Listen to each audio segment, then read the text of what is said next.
Hi, you may remember me, Tom Fontana. Today, we're going to do the first of our podcasts, which we're calling On the Rocks. Now, this will be an opportunity for me to sit with friends and talk about bourbon.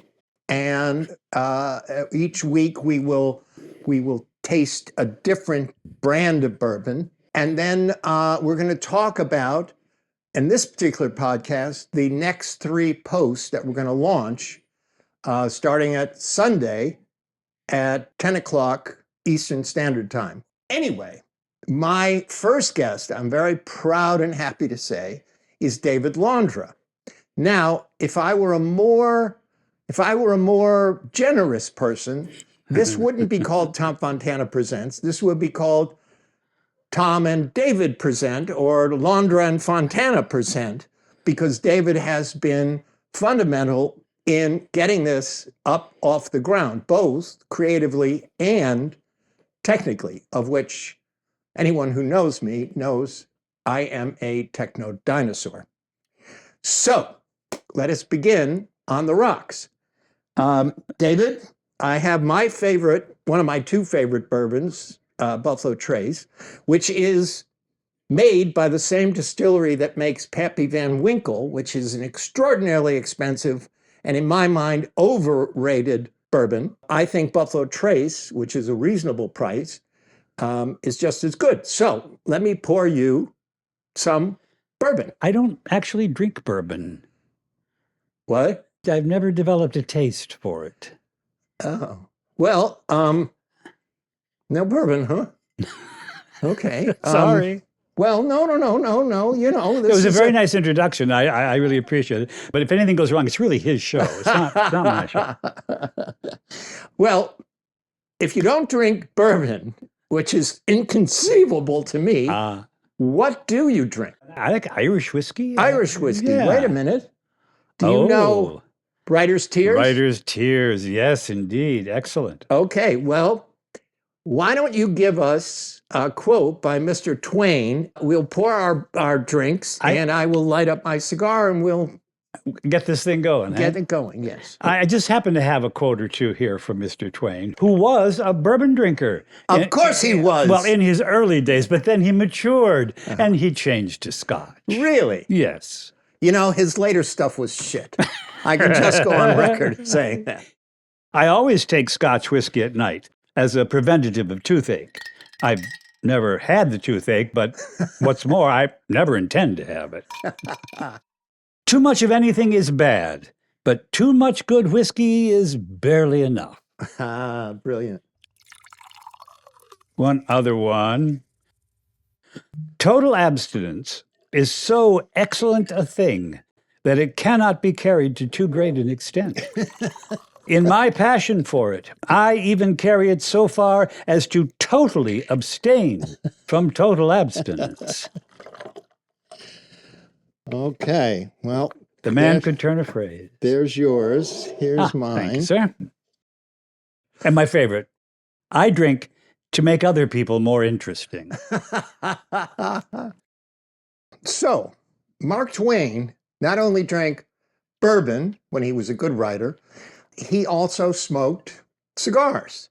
I believe he smoked like 15 or some outrageous number a day. An ungodly amount. Doctors were constantly telling him to stop. And I remember him saying that he promised his doctor he wouldn't sleep and smoke at the same time. But he said it better than I just did. Yeah. All right. Well, you have your Writer's Tears, which is, by the way, a fabulous Irish whiskey. Anyway, here's to Tom Fontana Presents. Here's to Tom Fontana Presents. Oh, that's good. Buffalo Trace has such a great embrace. It just is wonderfully tasty and comforting, which is why I love it so much. I love the idea of a comforting liquor. That's very good. Yes. Well, eventually, if you have too much comfort, you get less comfortable, but that's a whole other conversation. Right. How's the Writer's Tears? A Writer's Tears is excellent. It's really the best, I think, of all of the Irish whiskeys I've ever tried. I would agree with you. I find it wonderful. Well, you know, any alcohol that has actual tears of writers has to be good. I'm assuming it has real writers' tears. Well, because that would be how false could they call it advertising. writer's tears? Exactly, exactly. We should probably be talking more about the whiskeys, but let's talk about Mark Twain instead. Sure. There is some controversy about Mark Twain in the 21st century. I think there's been controversy about Twain in several centuries. That's true. There are some people who believe that the character of Jim in Huckleberry Finn, that it's a racist depiction. And there's another school that believes it was a depiction of him being anti-slavery. But we're not going to get into any of that now. Let's talk.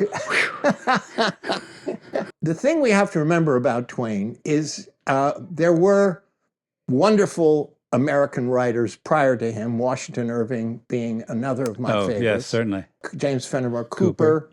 And a guy who created the detective story, Poe something. Mr. E.A. Poe. Mr. Yes. E.A. Poe, who people called Eddie when he was alive. Oh, really? I didn't know that. Yeah, he signed his letters Eddie. Eddie. Which is great to think of, yes. of Poe as like, yo, Eddie, get the Ravens shit off my floor. Oh, I saw a copy of the Raven that he had written out by hand. Wow. In one continuous piece. It was really must have been amazing. Coked out of his mind when he did that. Anyway, we're not here to talk about. I think Laudanum was his thing. Yeah, it's true. It's true. We're here to talk about Twain, not about Eddie. Mark Twain was a pseudonym. His real name, Samuel Clemens. As somebody from Buffalo, I take great pride in his association with the city of Buffalo. He lived there. His wife, the wonderful Livy, was born there, and his father-in-law gave them the house that they lived in, and he was an editor and owner of the Buffalo Express. I knew he was a newspaper man. Right. He went out west, and, Yeah. and he and what's his name? Ambrose Bierce or somebody. They hung out, and then they got pissed off at each other. Anyway, Twain was married there, and suffered a tragedy there. His son, his only son, Langdon. died there. Yes. It sort of ruined Buffalo for Twain. And they then moved, they went to Europe and then eventually moved to Connecticut. Yeah. They also spent a lot of time in Elmira, where his father built him a standalone octagon, which he put on the top of a hill. And this was Twain's writing room. And when I first saw it, I went completely crazy I just wanted it, but of Forget course, the writer's tears. This is writer's envy. Yeah. You look at this octagon and you say, well, yeah, I could have written Tom Sawyer if I was sitting in here. You know, he had a desk and he had two chairs and just enough room to have somebody come over and bother him so he didn't have to keep writing. Probably Susie. Susie, yes, one of his daughters. Yes. His favorite from all reports. Yes. So, in terms of what we're going to bring to Tom Fontana Presents, starting this Sunday at 10 o'clock Eastern Time, the first piece is David doing an audio play, excerpts from a book Twain wrote in his later cynical Scotch drinking years. Called Letters from the Earth. Letters from the Earth, in which David is playing the devil. Well, no, I'm playing the Archangel Satan, who was a perfect alter ego for Twain, because at this stage in Twain's life, he was really writing social satire. Mm-hmm. It's some of the most beautiful social satire. It's very apt and very funny. Letters from the Earth, and very today. I mean, oh yeah, it works. In terms of its perception of humanity. The piece I put together is actually from a play called The Gospel According to Mark Twain that my wife Linda Londra and Marilyn Campbell assembled and put together exclusively from the writings of Mark Twain, leaning heavily on Letters from the Earth, which kicked off the Writers' Theater. We premiered it at the Edinburgh Festival in 1975. And then you did it here in New York, right? Yeah, we did a preview production here in New York, and then we saved the premiere for Edinburgh. And so what I've done is I put together, Satan ties all of the tales of that together in The Gospel According to Mark Twain. And what I've done is to take all of his monologues and put them sort of end to end to make a little diatribe about this human race experiment that he's investigating. He's been banished from heaven for a celestial day, however long that is. So he decides to go hunt up this human race experiment and see what that's all about. And while he's there, he begins to write letters back to the other angels, telling them what an incredible place this is, and all of this social satire about the human race experiment. Then it's really quite wonderful. Yeah, it's really fun. So that's an audio play that David does. It's a solo piece. And then the second thing, which will launch a week after that, is a movie, a short film called Gene. Now, Gene is based on Twain's autobiography. It is the last chapter in his autobiography. He instructed that it be the last chapter. And it's about he and Gene are now living in Connecticut, and Christmas is coming, and old Sam Clemens is grumpy because he's lost Livy and Susie and his son. Yeah. He's been in debt. He's had a rough time. He's had a rough time. Jean had epilepsy, and she had been away in various sanitariums for a couple of years, 2 or 3 years, and they were both missing one another because they were really just about the only family that was left. Clara was in Europe, right? And then Jean came home from the sanitarium, and they were really making a life together and very happy in each other's company. It's really a wonderful piece about her and about their relationship. And, no, it's beautiful. It's absolutely beautiful. Now, talk about the making of the film, Linda. Your wonderful, beloved, deceased wife, who we miss terribly. Yes, we do. Yes, we do. She got it in her head to make this film, and she was not going to let anybody stop her. No, she wasn't. She was determined. And we were teaching at the time up at the Eugene O'Neill Center. And there was a building, a Victorian house. Someone had donated to them, and they'd moved it onto the property, which is on the ocean there. It's a beautiful place. And the faculty would meet there, and we would meet and discuss the students and such.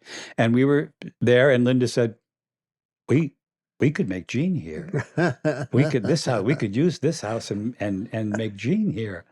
Now you have to remember, it's a period piece, so it isn't like, all right, let's just shoot it. Yeah, no. It took a lot of prep and there a lot of horses and carriages and horse-drawn hearses and dozens of costumes. It was no small and made thing. For a relatively tiny budget, if I remember. Yes, very tiny.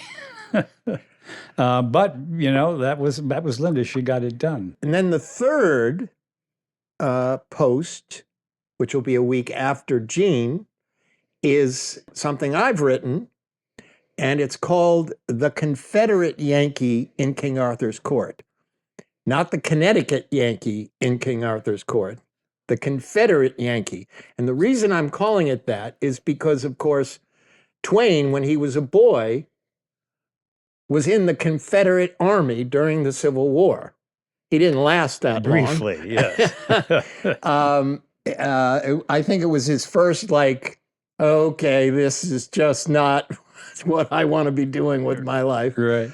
It's basically a story. It's a time travel piece Twain, uh, unmotivated, he is brought into the era of King Arthur by a young wizard trainee and who is practicing magic tricks. He brings Twain from the future to the time of King Arthur.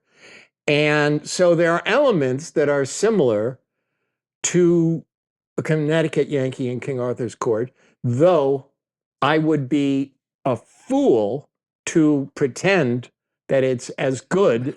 The writing is not as good as Twain's piece, but it is definitely more Fontana than it is Twain. I think it has good humor in it. And it features all the Camelot people. I can't wait to read the end of it. I haven't. I've seen some of it, but not all of it. Yes. Well, I hope I hope it makes you happy.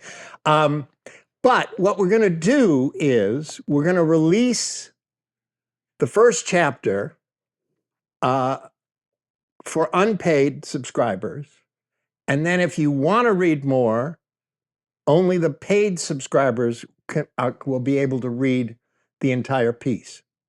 We don't intend to do many things solely for the paid subscribers, but we feel that those who have already paid deserve something for their contribution.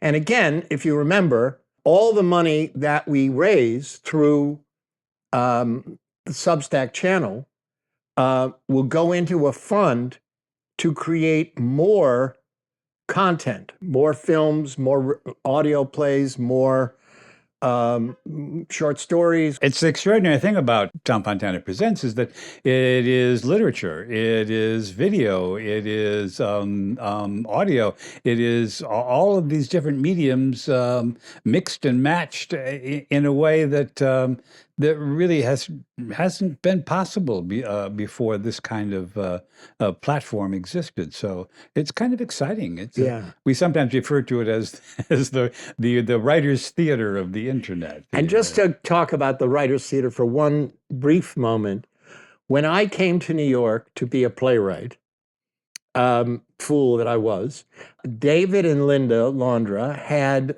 started a organization off of the Gospel According to Mark Twain, that was our first production. Yeah. They foolishly read my stuff and said, oh, we will produce this. And Linda ended up directing many of my plays beautifully. We produced a new Fontana play every year for a while. Whether the world wanted it or not. Yes. Doing a not-for-profit theater is so backbreaking because there are very few people and again, very little money. And so you're trying to do new works, which was the point, or adaptations, new adaptations. Like the Gospel According to Mark Twain. Like the Gospel According to Mark Twain or the Anne Sexton piece. Yes, which did move to off-Broadway. Yes. To the Provincetown Playhouse. I had quite a few productions. Yeah. So anyway, that's the Writers' Theater. It is, I think, our inspiration for what we're trying to do with Tom Fontana Presents. Every time I say it, I'm like, you shut up. Anyway, I hope you've enjoyed the pieces we've done so far. I was very excited to present Betty Lynn Buckley's animated film, The Mayfly. And that only shows you the kind of diversity of projects that we're going to put on the channel. So I hope you'll subscribe, and we look forward to the next On the Rocks, when I'm going to have somebody who actually drinks bourbon. There's somebody else besides you that actually drinks bourbon? There must be. That's in the future. Right now, it's about Twain. And I'm really excited because I love Twain, and I know, David, you do too. Oh, yes, yes. And Linda did. So this is actually dedicated to her memory.